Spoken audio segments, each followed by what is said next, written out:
almost New Year. It is almost 2024 and it is crazy how fast 2023 flew by, at least for me. With the new year, it brings new opportunities, new or renewed hope in things and goals, and of course, new books. Now, it's fun looking for new books at any point in time, all the time, but it's something about looking for new books when a new year is coming upon you that just hits differently. For this video, I have made a list of 20 books that were just calling to me. They literally called me and I picked up and I added them, okay? These books are from genres that I like to read from. There are a couple sprinkled in here that are kind of outside my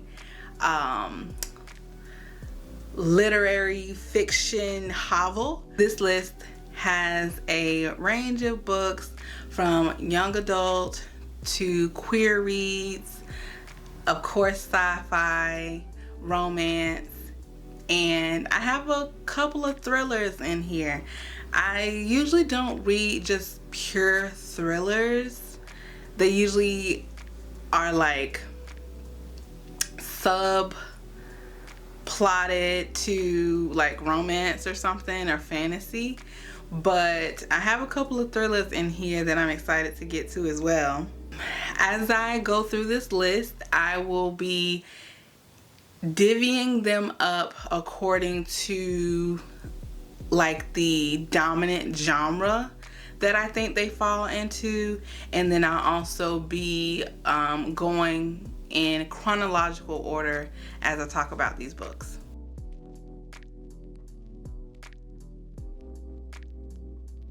So the first book on my teen and young adult TBR list is Most Ardently, I think. It is a Pride and Prejudice remix. When I first saw the cover of the book, I loved that it had two men on the front and it has that drawn look. The Pride and Prejudice title kind of made me hesitant because I don't read many classics or even classics reimagined, besides those required readings, of course, in high school. Yeah, it's just not something I'm into that much. But now my mom loves anything Jane Austen, absolutely. But I really want to read this after reading the synopsis for the plot. Most Ardently is part of a collection of stories, and they're by authors that are considered marginalized. So these are authors of color, and those are part of the LGBTQ community.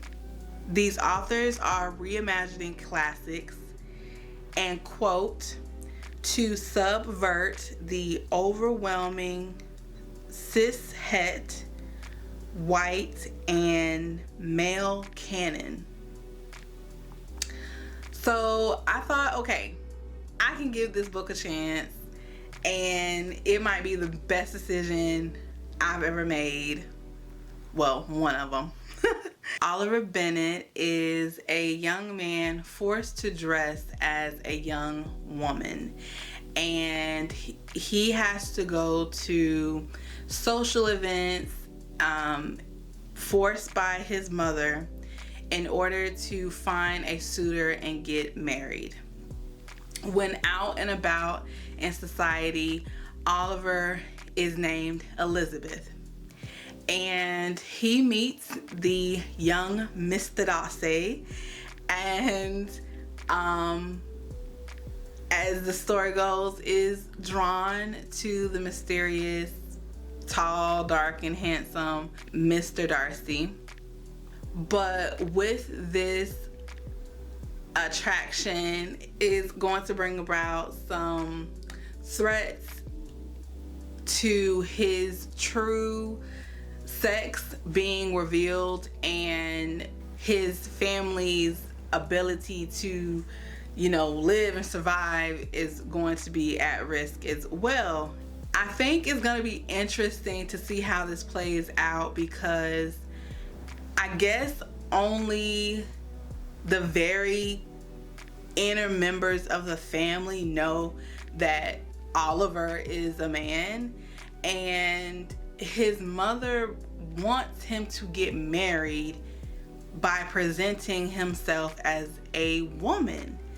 I don't know how this is gonna work out, because if he gets married as a she and goes to do the deed, whoever that spouse is gonna know, is gonna find out.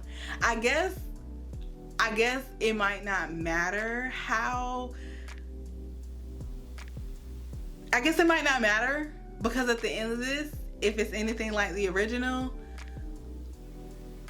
Bennett is gonna end up with Darcy. So I guess it doesn't matter, because we know how the original ends. We just kind of we're just taking a different route with this being a queer type read. So in the Book of Love, 3 teenagers reappear in their local high school after being presumed dead, because they have all been missing for a year. And I wanted to read part of the synopsis for you. With them in the room is their previously unremarkable high school music teacher, who seems to know something about their disappearance and what has brought them back again. Desperate to reclaim their lives, the 3 agree to the terms of the bargain their music teacher proposes. They will be given a series of magical tasks. They may return to their families and friends, but they can tell no one where they've been. In the end, there will be winners and there will be losers. Next is A Tempest of Tea, and this is the first book to a new series called Blood and Tea, and it comes out February 20th. The cover looks awesome. I love the color scheme, and I was like, oh, she has blood in her cup. This definitely probably has something to do with vampires, so click yes. Arthie Casimir, and very interesting name, Arthie, if I'm pronouncing that right, has grown up, I think as an orphan, struggled and has done what she needs to survive. And she's managed to make a name for herself in the criminal underworld. And she owns an establishment in a tea house. And at night, this tea house turns into an illegal blood tea room, I guess, for vampires. And something happens that threatens her ability to continue to run her business. She ends up having to make, I guess, a unlikely deal with a vampire, and she has to infiltrate the vampire society to uncover a conspiracy that is not going to only threaten her ability to run her business, make her money, but the lives of others in this city.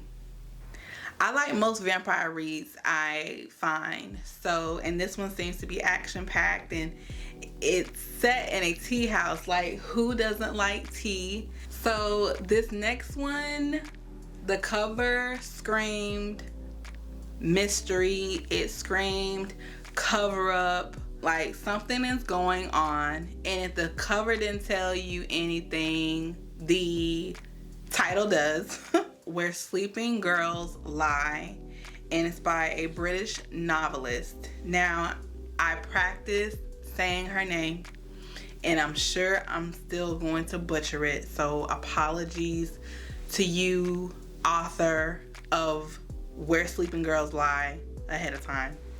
I believe her name is pronounced Faraday Abike Imade, I think. Sadeh Hussein is starting her 3rd year of high school at a boarding school. And up until this point, Sadeh has been homeschooled because it seems like misfortune follows her. The very first day that she starts school, her roommate disappears. People start to think that she has something to do with it. The rumors draw the attention of a group of girls named as the Unholy Trinity. And Sadeh starts to learn more about some of the mysterious and dark happenings going on around this school. After her roommate disappears, there are some classmates that end up dead as well. While being inducted into this fold of the Unholy Trinity girl group, she starts to be attracted to one of the girls named Persephone. I'm interested to find out more about these misfortunes that seem to follow Sadeh and what's really going on at this boarding school. This next book I have mentioned in one of my previous videos, and it is The Black Girl Survives This One, Horror Stories. And this is an anthropology book, and one of the authors, I have read work from her. This is the only author out of all of these books I have read work from, and L.L. McKinney writes one of the stories for this book. She wrote the Nightmareverse series, and I did a review on that series a couple of weeks ago. It is focused on black girls battling monsters, both human and other, and surviving at the end of it. It has 15 stories. Super excited to read it. I will read horror stories any time of the year. It does not have to be Halloween. This story is horror related, black girls surviving and thriving, and supernatural. It checks all of my boxes.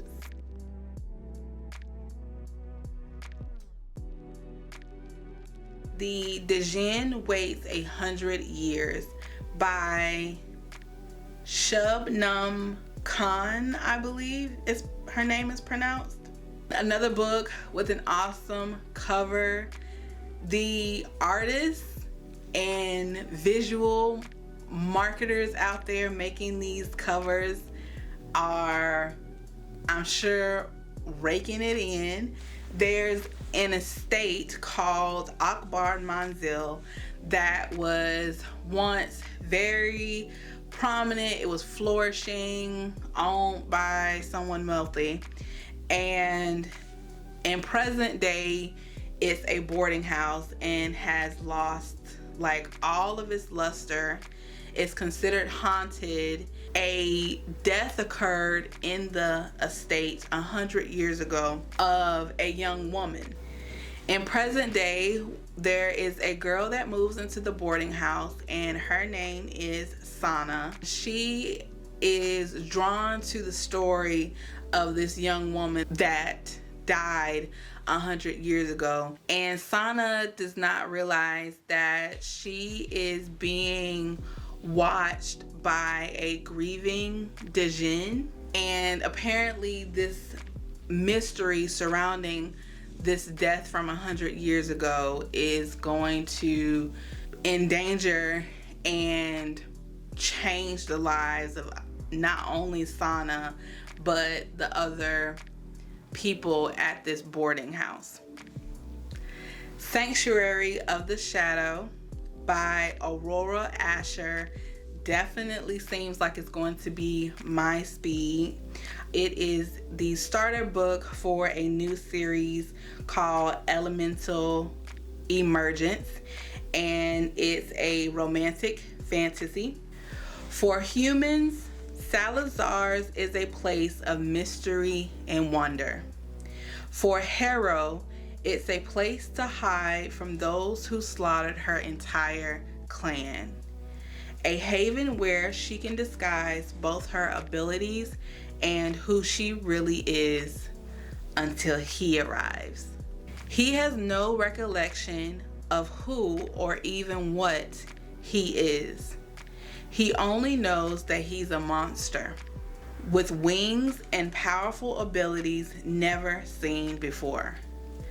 But beneath the layers of rage and isolation, one glimpse from those inky black eyes reveals a soul that calls out to the loneliness in Harrow.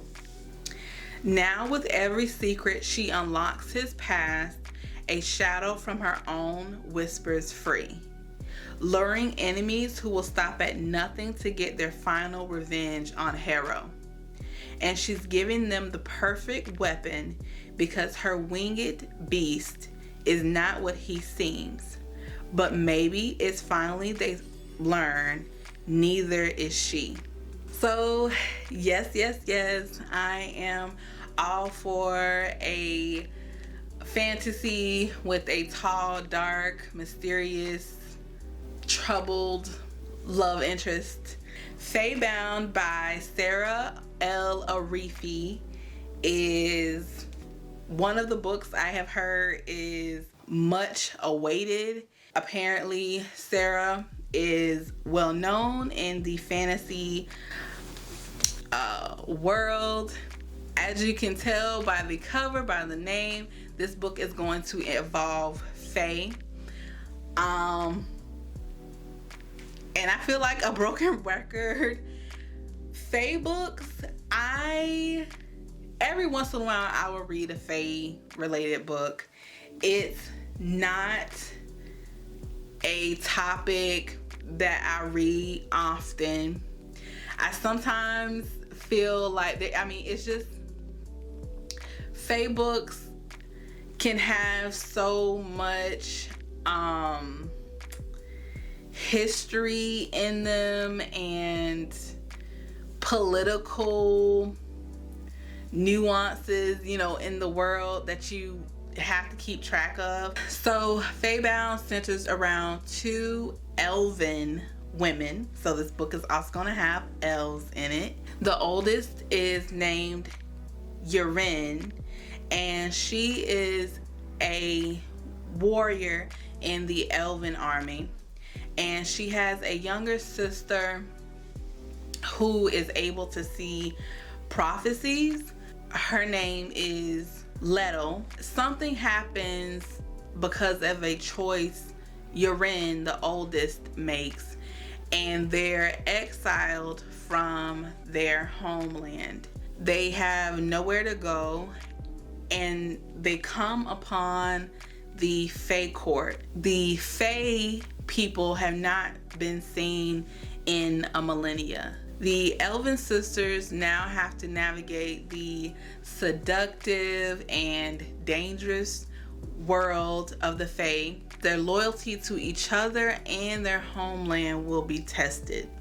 So raise your hand if you like books about books. The Book of Doors by Gareth Brown. So this is another thing that I noticed while putting this list together.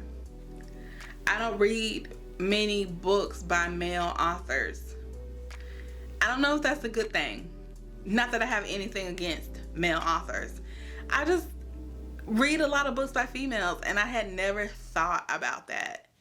Cassie is a bookseller living in the city of New York, and she shares an apartment with her best friend Izzy. One day, Cassie is given a book by one of her customers. Now, what did your mother always tell you about taking things from strangers? Yes, even books.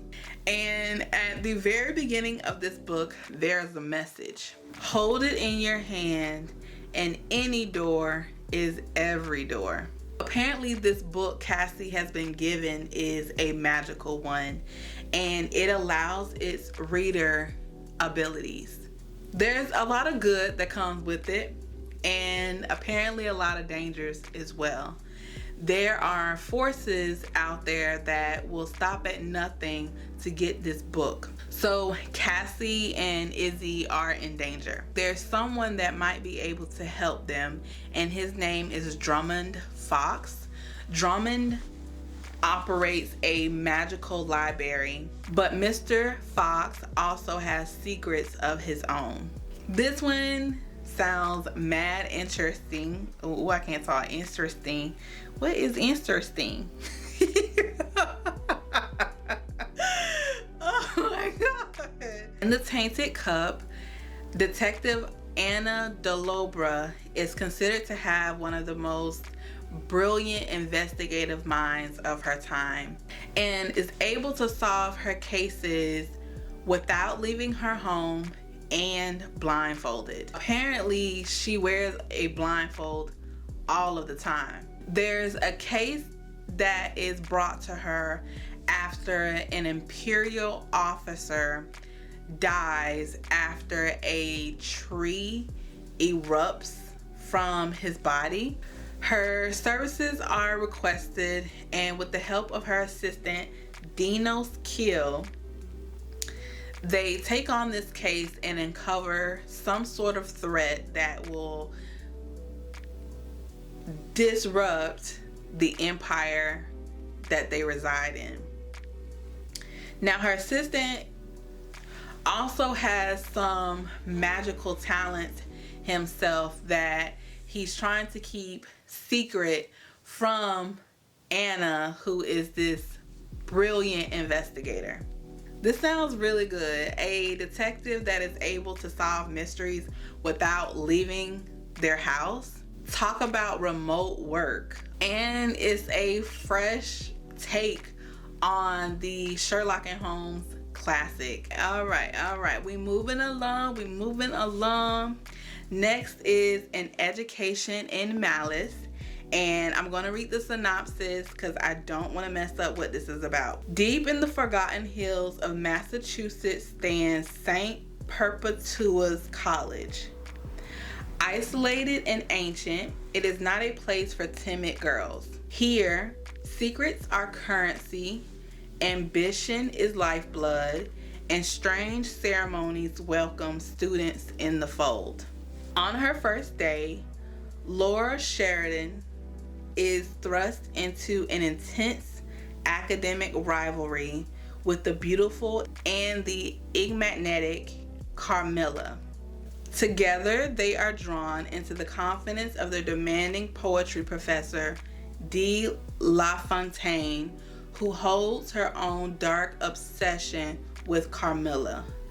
But as their rivalry blossoms into something more delicious, Laura must confront her own strange hungers. Tangled in a sinister game of politics, bloodthirsty professors, and magic, Laura and Carmilla must decide on how much they are willing to sacrifice in their ruthless pursuit of knowledge. This doesn't come out till February, but I am already ready to stay up all night to read this. This sounds like this is going to be really good. Lore of the Wilds by Annalie Sobrana is another fae fantasy that involves a human girl and an enchanted library. So the main character's name is Lore, and I think it's Lore. And Lore resides in a land in a village that is ruled by the Fae. Something happens where the village is threatened, and she goes to plead with the Fae Lord to save her village and its people. Lore is able to make a deal with the Fae Lord, and here's the bargain. She has to catalog and organize an enchanted library that no one has been in for the past 1,000 years. As she goes upon her task in this, dangerous and new world, she is assigned 2 Fae males. This seems like it's going to have a love triangle component. I do not shy away from love triangles. And again, it's another book with enchanted things, an enchanted library. So yes. The Fox Wife is set in Manchuria in 1908. In the last years of the dying Qing Empire, a courtesan is found frozen in a doorway. Her death is clouded by rumors of foxes, which are believed to lure people by transforming themselves into beautiful women and handsome men. Bao, a detective with an uncanny ability to snuff out the truth, is hired to uncover the dead woman's identity. Since childhood, Bao has been intrigued by the fox gods, yet they've remained tantalizingly out of reach until perhaps now. Meanwhile, a family who runs a famous Chinese medicine shop can cure ailments but can't escape the cure that afflicts them. Their eldest sons die before their 24th birthdays. When a disruptively winsome servant named Snow enters their household, the family's luck seems to change. Or does it? Snow is a creature of many secrets, but most of all, she's a mother seeking vengeance for her lost child. Hunting a murderer, she will follow the trail from northern China to Japan, while Bao follows doggedly behind. Navigating the myths and misconceptions of fox spirits, both Snow and Bao will encounter old friends and new foes, even as more deaths occur. Medea by Elish Quinn is said to give readers a chance to hear Medea's story. In Greek mythology, apparently Medea was known for being the granddaughter of the sun god Helios, and her role in helping Jason and the Argonauts. As the story goes, Medea falls for Jason, she marries him, has sons with him, and then years later he leaves her for another woman. She kills the new wife of Jason and the sons that she shares with him. This book is giving Medea her chance to tell her story from a feminist view.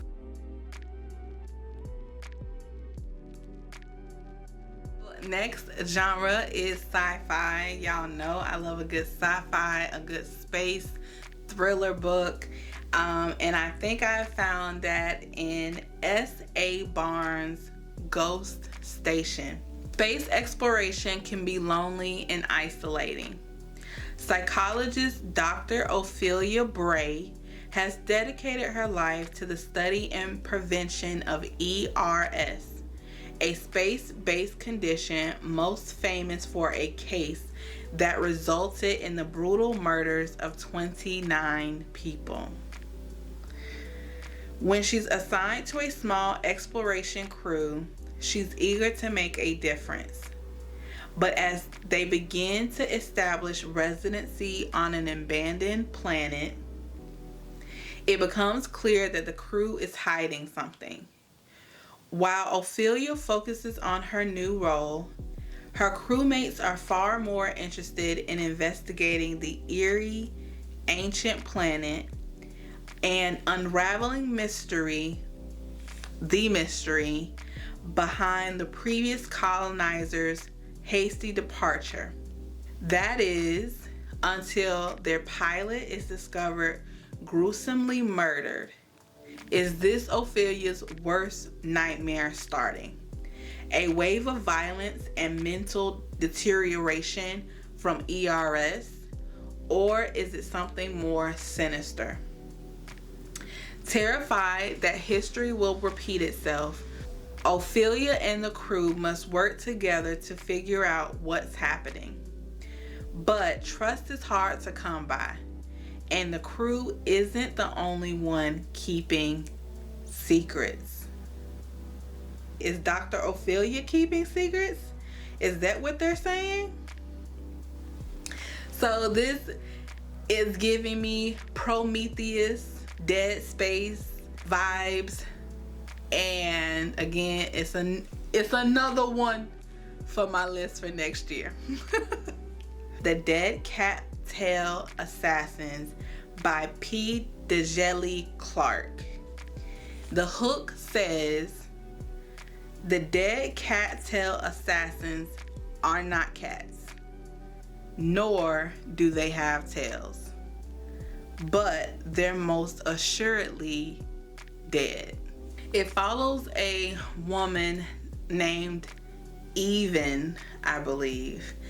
And Even was brought back from death, literally, and her memories were wiped. The assassins of this group that are brought back, all of them have their memories wiped, and they have to pledge their loyalty to the matron of the assassins. Even operates under 3 vows. The first one is that the contract that is taken has to be just, but Even doesn't decide what is just or unjust. The matron does that. Only the mark in the contract is killed, and once a job is accepted, it has to be carried out. Something happens during a festival in this book, and Even runs into someone from her past that is able to bring back some of her memories that were supposed to be wiped. This sounds like it's gonna have some really good twists in it and betrayals.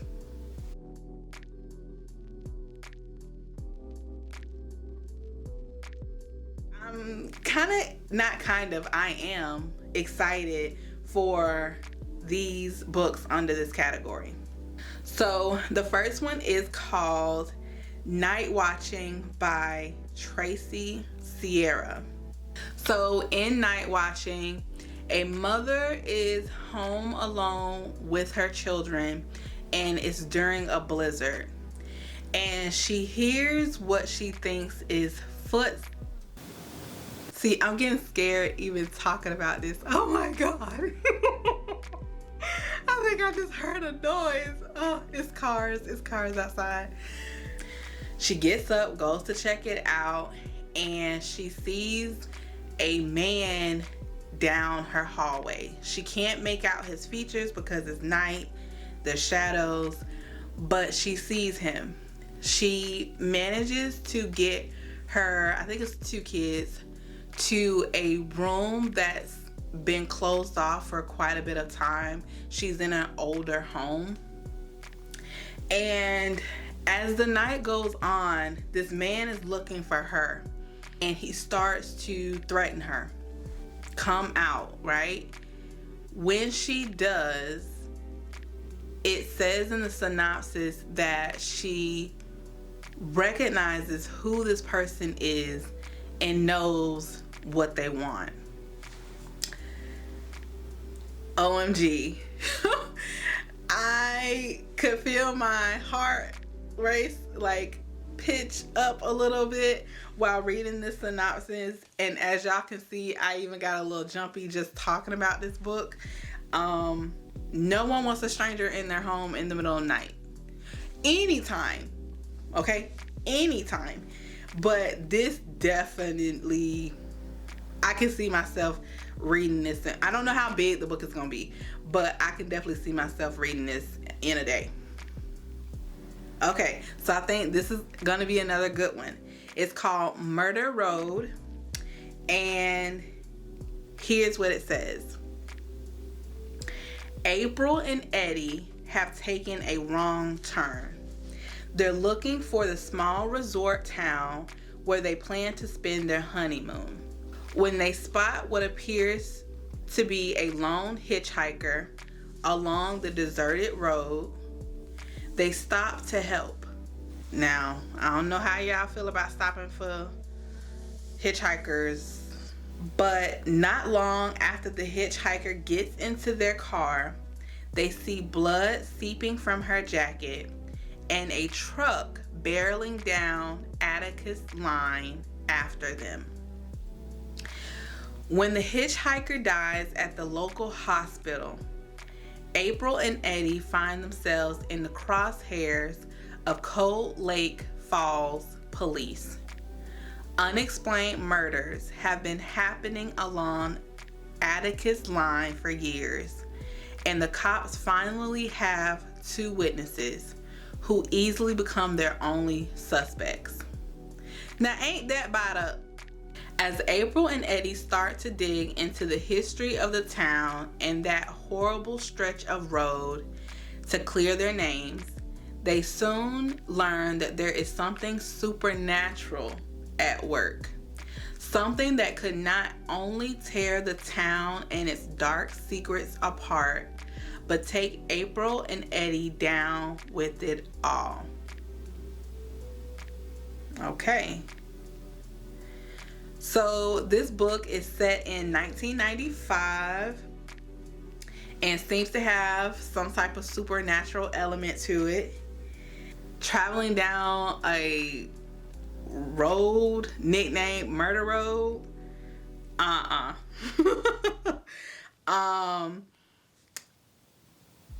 You know, this reminds me of going back home to Georgia sometimes, and sometimes I will decide, and my family and I, when we go up there, I'll decide to leave either really late in the day or really, really early. Like, it's usually dark out, because I want to like not have any traffic getting through where I'm located. And when you get on those long stretches of rural road, I don't know about y'all, but I'm like, please don't let nothing happen to this car. Don't let nothing break down. Okay. I don't want to see Bigfoot, even though I like Bigfoot stuff, but I don't know if I want to see him. Don't nothing jump out the woods as I'm going down this road. Like, I don't want nothing to happen. So it sounds like Eddie and April are going to be in for it, trying to clear their names and figure out what's going on Murder Road.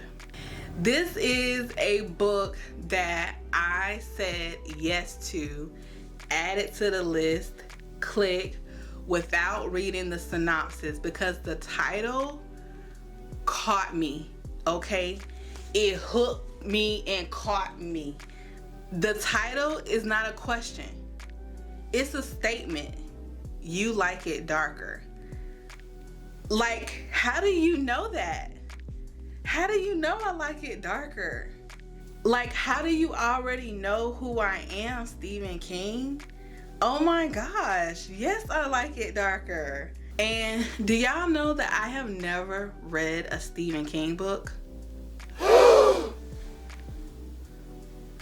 Calm down, I know. I've watched Stephen King, you know, I've watched movies based off of Stephen King's books, but I've never actually picked up and read one of his books. You Like It Darker is a collection of 12 short stories that are said to delve into the darker parts of life, metaphorically and literally.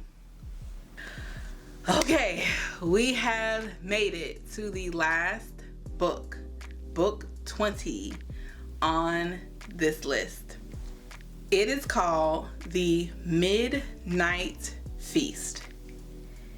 And at the time of doing this recording, the cover has not been released. Welcome to the opening weekend of the Manor, a luxury resort built on top of old secrets in an ancient wood. The founder, the lover, the mystery guest, the kitchen help, the detective. All of them have an agenda. All have a past. But not everyone will survive. The Midnight Feast. Well, I'm gonna put on my mystery solving hat. Well, I don't really wear hats. I wear a lot of scarves and hoodies. So I'm gonna put on one of those, okay? And I'm gonna figure out who done it, why they did it. This sounds like it's gonna be good.